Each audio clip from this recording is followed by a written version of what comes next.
بسم اللہ الرحمن الرحیم۔ السلام علیکم ورحمۃ اللہ وبرکاتہ۔ محترم سامعین و ناظرین، یہ ربیع الاول کا مہینہ شروع ہو چکا ہے۔ اس مہینے میں دو گروپ مسلمانوں کے بن جاتے ہیں۔ یہ مہینہ شروع ہوتے ہی مسلمان دو گروپ میں بڑھ جاتے ہیں۔ ایک گروپ وہ ہے کہ جو یوں کہتا ہے کہ اب ربیع الاول کا مہینہ آ چکا ہے، اب ہم کو جلوس نکالنا چاہیے، اور ایک گروپ وہ ہے کہ جو یوں کہتا ہے کہ ہم کو ربیع الاول کے مہینے میں جلوس نہیں نکالنا چاہیے۔ یہ آپس میں ایک دوسرے پر لڑتے جھگڑتے ہیں، ایک دوسرے کو برا بھلا کہتے ہیں۔ بہرحال اس سے کئی درجہ زیادہ اچھا تو یہ ہے کہ ہم ربیع الاول کے مہینے میں صرف 3 کام کریں۔ وہ لوگ بھی کریں کہ جو جلوس نکالتے ہیں، اور ان لوگوں کو بھی یہ 3 کام کرنے چاہیے جو جلوس نہیں نکالتے۔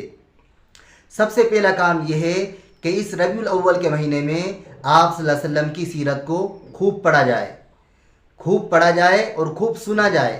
آپ صلی اللہ علیہ وسلم کی سیرت کو خوب پڑھا جائے۔ سب سے پہلا کام کہ آپ کی پیدائش کے بارے میں ہم پڑھیں، آپ کی پیدائش کے بارے میں اپنے بچوں کو بتائیں، آپ کا نام کیا تھا۔ ابھی ہم سے سوال کر لیا جائے، ہم میں سے بہت سے لوگوں سے اگر سوال ہو کہ آپ صلی اللہ علیہ وسلم کا نام کیا تھا، تو آپ یقین جانیں وہ یوں کہیں گے کہ صلی اللہ علیہ وسلم، یعنی ان کو پتہ ہی نہیں ہے کہ آپ صلی اللہ علیہ وسلم کا نام کیا تھا، آپ صلی اللہ علیہ وسلم کی کتنی بیویاں تھیں، ہماری مائیں کتنی تھیں۔ یہ تمام چیزیں جو ہیں ہم سیرت کو نہیں پڑھتے، جس کی وجہ سے یہ سوالات کا جوابات دینا ہمارا مشکل ہو جاتا ہے۔ تو آپ صلی اللہ علیہ وسلم کی تاریخ کے بارے میں، سیرت کے بارے میں ہم کو اس مہینے میں زیادہ سے زیادہ پڑھنا چاہیے۔ یہ تو پہلا کام ہو گیا۔ دوسرا کام یہ ہے کہ جو ہم نے یہ پڑھا ہے اللہ کے نبی صلی اللہ علیہ وسلم کی زندگی کے بارے میں، تو ہم کو اس پڑھے ہوئے کو اپنی زندگی میں لے کر آنا ہے۔ آپ صلی اللہ علیہ وسلم کی سیرت کو، آپ کے اخلاق کو، آپ کی زندگی کو جو ہم نے پڑھا ہے، اس زندگی کو اپنی زندگی میں ڈھالنا ہے۔ یعنی آپ صلی اللہ علیہ وسلم کی کیسی زندگی تھی، آپ صلی اللہ علیہ وسلم کیسے کھانا کھاتے تھے، کیسے جوتا چپل پہنتے تھے، کیسی زندگی تھی، تو اس زندگی کو پڑھ کر ہم اپنی زندگی میں لانے کی کوشش کریں۔ تو دوسرا کام تو یہ ہے۔ اچھا، تیسرا کام یہ ہے کہ آپ صلی اللہ علیہ وسلم پر زیادہ سے زیادہ درود شریف پڑھنے کا اہتمام کریں۔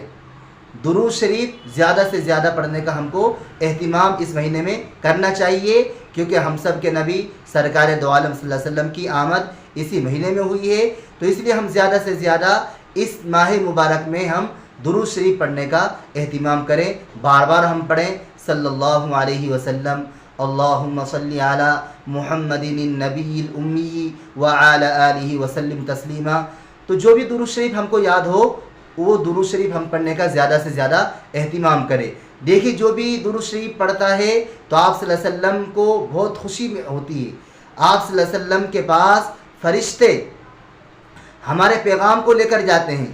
ہم جو درود شریف پڑھتے ہیں تو ہمارے درود شریف آپ صلی اللہ علیہ وسلم تک پہنچتے ہیں جو ہم پڑھتے ہیں، اور بالکل نام کے ساتھ، اس کی ولدیت کے ساتھ آپ صلی اللہ علیہ وسلم تک درود شریف یہ فرشتوں کے ذریعے سے پہنچائے جاتے ہیں۔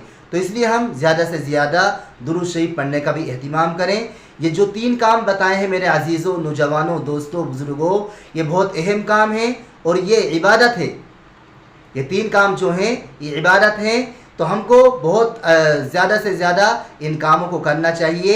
سب سے پہلا کام ہم نے بتایا آپ کو کہ زیادہ سے زیادہ اللہ کے نبی صلی اللہ علیہ وسلم کی سیرت کو پڑھنا ہے۔ اس کے بعد اس سیرت کو پڑھنے کے بعد، آپ صلی اللہ علیہ وسلم کی زندگی کو پڑھنے کے بعد، آپ کی زندگی کو اپنی زندگی میں لے کر آنا ہے، آپ کے طریقے کو اپنانا ہے، آپ کی سیرت کو، آپ کے اخلاق کو وغیرہ وغیرہ۔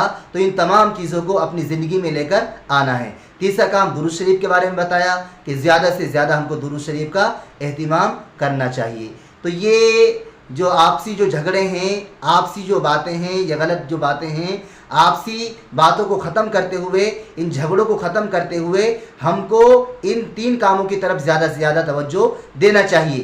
جو جلوس نکالنے والے ہیں ان کو بھی یہ 3 کام کرنا چاہیے، اور جو جلوس نہیں نکالتے ان کو بھی یہ 3 کام کرنا چاہیے کہ ہمارے نبی صلی اللہ علیہ وسلم کا کیا طریقہ تھا، آپ کی کیا زندگی تھی، آپ کیسے کھانا کھاتے تھے، آپ کیسے اپنے گھر میں رہتے تھے۔